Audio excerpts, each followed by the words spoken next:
প্রিয় দর্শক, পৃথিবীতে যুগে যুগে এমন কিছু ঘটনা ঘটে গেছে যেগুলোর ব্যাখ্যা এখনও বিজ্ঞান দিতে পারেনি। এগুলোকে আমরা কাকতালীয় ঘটনা বলে থাকি। ২০ বছর আগে ফায়ার করা বুলেটে একজনের মৃত্যু ঘটা, কিংবা কিছু বছরের ব্যবধানে একই জায়গায় একই তারিখে জাহাজ ডুবি এবং তাতে বেঁচে যাওয়া একই নামের মানুষ। এই সব ঘটনা আমাদের আধুনিক বিজ্ঞানমনস্ক মনকে ঠিকই নাড়া দেয়। তাই আজকে আপনাদের জানাবো মাথা খারাপ করার মতো এমন ৫টি ঘটনা, যেগুলো জানার পর আপনি নিজেকে প্রশ্ন করবেন, এটা কিভাবে সম্ভব।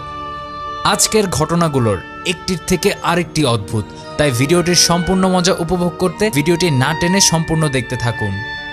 নাম্বার 5, এনজো ফেরারি এবং মেসুত ওজিল।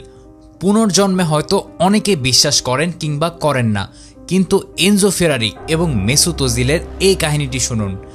এনজো ফেরারির জন্ম 1898 সালে এবং বিখ্যাত গাড়ির কোম্পানি ফেরারির নামটি তার থেকে এসেছে। ইতালির এই নাগরিক প্রথম বিশ্বযুদ্ধে অংশ নেন এবং যুদ্ধ পরবর্তী স্প্যানিশ ফ্লুতে প্রায় মৃত্যুর মুখে পতিত হয়ে বেঁচে যান। পরবর্তীতে 25 বছর বয়সে তিনি আলফা রোমিও কোম্পানির রেস কার ড্রাইভার হিসেবে যোগ দিয়ে সম্মানজনক গ্র্যান্ড প্রি জিতে নেন। পরবর্তীতে তার প্রিয় বন্ধু অ্যান্তোনিও আসকারি মৃত্যুবরণ করলে ফেরারি রেসিং কার বানানো শুরু করেন। এর পরের কাহিনী আমরা সবাই জানি। ফেরারি ফাস্ট কার জগতের এক অন্যতম আইকন, কিন্তু যেই মানুষটি রেসিং কার জগতের অন্যতম সেরা ব্র্যান্ডটি উপহার দিলেন, তিনি 90 বছর বয়স পর্যন্ত বাঁচেন এবং 1988 সালে মারা যান। কিন্তু অনেকেই মনে করেন তিনি তার এই গাড়ি ছাড়াও অন্য আরেকজনের ভেতর বেঁচে আছেন। মেসুত ওজিল এবং এনজো ফেরারির পাশাপাশি দুটো ছবির দিকে লক্ষ্য করুন। তুর্কিতে জন্মানো ও জার্মানে বেড়ে ওঠা এই ফুটবলার ফেরারির মৃত্যুর মাত্র 62 দিন পরেই জন্মগ্রহণ করেন এবং তাদের চেহারার এই মিল কিন্তু সত্যিই অদ্ভুত। ওজিল হয়তো একজন রেস কার ড্রাইভার কিংবা নির্মাতা নন, কিন্তু এই সময়ের একজন স্বনামধন্য ফুটবলার তিনি।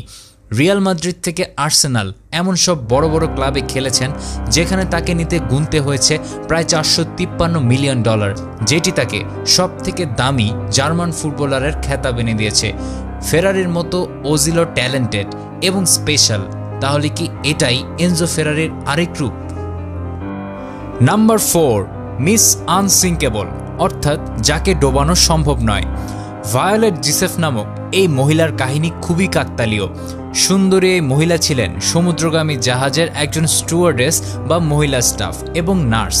16 বছর বয়সে তিনি উত্তর আমেরিকা থেকে ইংল্যান্ডে পাড়ি জমান এবং সমুদ্রগামী জাহাজে পরিচারিকার কাজ করতে থাকেন। কিন্তু তার জীবনে এক বড় মোড় ঘুরে যায় যখন তিনি স্টারলাইন কোম্পানির জন্য কাজ করছিলেন। সেই সময় অর্থাৎ 1911 সালে 23 বছর বয়সে তিনি আরএমএস অলিম্পিক নামক হোয়াইট স্টার ভেসেল জাহাজের একজন যাত্রী ছিলেন, যখন এই জাহাজটি একটি ব্রিটিশ রণতরীর সাথে ধাক্কা খায়। ভাগ্যক্রমে এই জাহাজটি না ডুবে কোনো মতে তীরে ফিরে আসতে সক্ষম হয়, কিন্তু এর 1 বছরেরও কম সময়ে তিনি আরেকটি জাহাজের চাকরি পান, আর এই জাহাজটি ছিল বিশ্ববিখ্যাত টাইটানিক। আর আমরা সবাই জানি এরপর কি হয়। 1500-এর মতো মানুষ টাইটানিক ডুবে মারা যায়। জাহাজটির বেঁচে যাওয়া 705 জন ভাগ্যবান মানুষের মধ্যে ভায়োলেট ছিলেন একজন।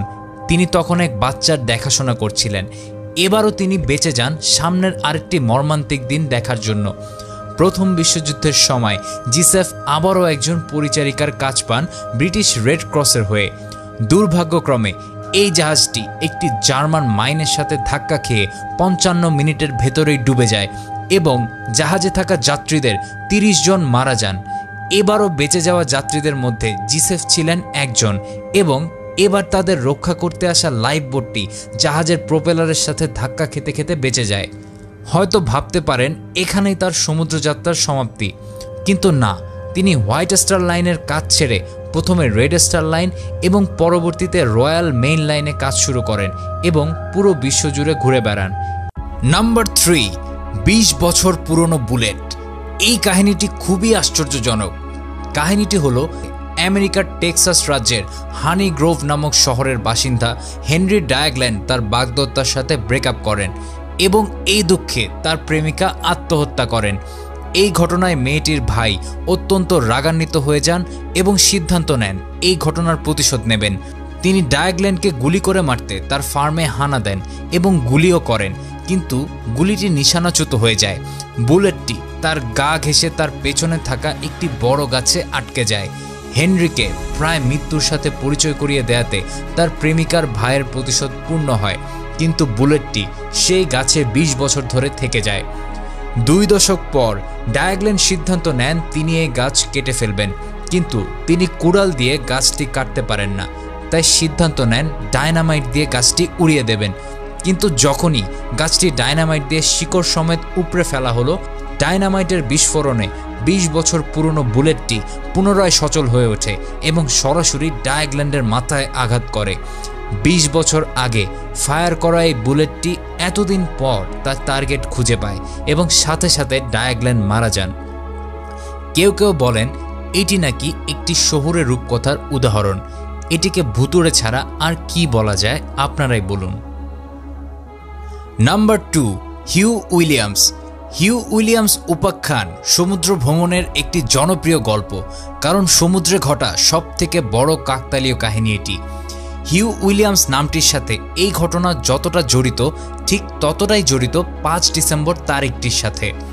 নর্থ ওয়েলসের উপকূলের মানাই প্রণালী নামক জলসীমা অ্যাঙ্গলসি দ্বীপপুঞ্জকে মূল ভূখণ্ডের সাথে আলাদা করে। 5 ডিসেম্বর 1664 সালে একটি জাহাজ এই মানাই প্রণালীতে ডুবে যায় এবং জাহাজের সকল যাত্রী মারা যান, শুধু একজন বাদে। 80 জন যাত্রীর বিপরীতে বেঁচে থাকা সেই একমাত্র যাত্রীটির নাম হিউ উইলিয়ামস। 121 বছর পর 1785 সালে ওই একই রাতে, অর্থাৎ 5 ডিসেম্বরের রাতে আরেকটি জাহাজ ডুবের ঘটনা ঘটে এবং এই ঘটনাতেও জাহাজের সকল যাত্রী মারা যান, শুধু একজন যাত্রী বাদে, যার নাম হিউ উইলিয়ামস। হ্যাঁ দর্শক, ঠিকই শুনেছেন, কিন্তু চমক এখনও বাকি। ঠিক এর 35 বছর পর ওই একই তারিখ 5 ডিসেম্বরে আরেকটি জাহাজ ডুবির ঘটনা ঘটে এবং একজন মাত্র যাত্রী বেঁচে যান। অনুমান করুন তার নাম। উত্তরটা হলো হিউ উইলিয়ামস। এটা কিভাবে সম্ভব যে 3টি জাহাজ একই তারিখে একই জলসীমায় একইভাবে ডুবে যায়, যেখানে প্রত্যেকবারই বেঁচে যাওয়া যাত্রী মাত্র একজন এবং যাদের নামও এক? এর রেফারেন্স হিসাবে আমি একটি বিশ্বাসযোগ্য সংবাদপত্রের লিঙ্ক ডেসক্রিপশন বক্সে দিয়ে দিচ্ছি।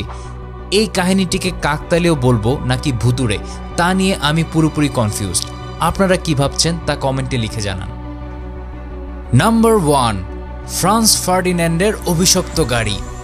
ফ্রান্স ফার্ডিন্যান্ড অস্ট্রিয়ার এই আর্চডিউক 1914 সালের 28 জুন গার্ভিলিও প্রিন্সিপ নামক এক সার্বিয়ান আততায়ীর গুলিতে নিহত হন।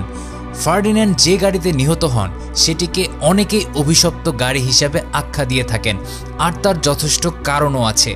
কারণ ফার্ডিন্যান্ড সেই 13 জন ব্যক্তির একজন যারা কিনা ওই গাড়িতে কোনো না কোনো দুর্ঘটনা কিংবা গোলাগুলির শিকার হন, কিন্তু গোলাগুলিতে গাড়িটির কোনো ক্ষতি হয়নি এবং ওই যুগের একটি ফ্যান্সি কার হওয়াতে এটি 2 জন মালিকের হাত বদল হয়। এই লিমুজিনটি তারপর জেনারেল পটিওরেক নামক এক সেনাপতির কাছে বিক্রি করা হয়, যিনি পরবর্তীতে পাগল হয়ে মারা যান। পরবর্তীতে এটিকে সৈন্যদলের একজন স্টাফকে চালানোর জন্য দেয়া হয়, যিনি এটি দিয়ে 2 জন পথচারীকে চাপা দিয়ে গাছের সাথে ধাক্কা খান। তারপর এই গাড়িটিকে সদ্য স্বাধীন হওয়া যুগোস্লোভিয়ার গভর্নরকে দেয়া হয়, যিনি এই গাড়িতে অ্যাক্সিডেন্ট করে তার বাম পা হারান। তারপর এই গাড়িটি একজন ডাক্তারের হাতে পড়ে, যিনি কিনা গাড়িটি উল্টে খাদে পড়ে মৃত্যুবরণ করেন। এর পরবর্তী মালিক আত্মহত্যা করেন এবং ঠিক তার পরবর্তী 3 জন মালিক 3টি রহস্যময় গাড়ি দুর্ঘটনায় মারা যান। এরপর এই গাড়িটিকে রাস্তা থেকে সরিয়ে জাদুঘরে রেখে দেওয়া হয়। এই কাহিনীটি আরও ভুতুড়ে রূপ নেয় যখন অনেক মানুষ আর্চডিউক ফ্রান্সের মৃত্যুকে প্রথম বিশ্বযুদ্ধ সৃষ্টির জন্য দায়ী করেন, কারণ এই ঘটনার পরেই অস্ট্রিয়া এবং হাঙ্গেরি মিলিতভাবে সার্বিয়ার উপর যুদ্ধ ঘোষণা করে। যদি ভেবে থাকেন এটি অদ্ভুত, তাহলে গাড়িটির লাইসেন্স প্লেটটির দিকে তাকান। A11118, নভেম্বর 11, 1918, যেদিন প্রথম বিশ্বযুদ্ধের সমাপ্তি ঘটে। গাড়িটি কি অভিশপ্ত নাকি এই সবই কাকতালীয় ঘটনা? আজকের কাহিনীগুলোর মতো পৃথিবীতে এমন আরও অনেক অদ্ভুত কাহিনী রয়েছে যেগুলো আজকে বলা সম্ভব হয়নি। এর জন্য দ্বিতীয় পর্ব খুব দ্রুতই আসছে। সেটি মিস করতে না চাইলে এবং তার নোটিফিকেশন সবার আগে পেতে চ্যানেলটিকে সাবস্ক্রাইব করে ডান দিকে থাকা বেল আইকনটিকে প্রেস করে দিন। আজকের এই অদ্ভুত ঘটনাগুলো যদি ভালো লেগে থাকে তাহলে ভিডিওটিতে একটি লাইক দিন এবং এই ঘটনাগুলো কি শুধুই কাকতালীয় নাকি এর পেছনে অন্য রহস্য রয়েছে এই সম্পর্কে আপনার অভিমত কমেন্ট করে জানান। আমাদের নেক্সট ভিডিও আসা পর্যন্ত সকলের সুস্বাস্থ্য কামনা করে আজকে বিদায় নিচ্ছি। অনেক ধন্যবাদ।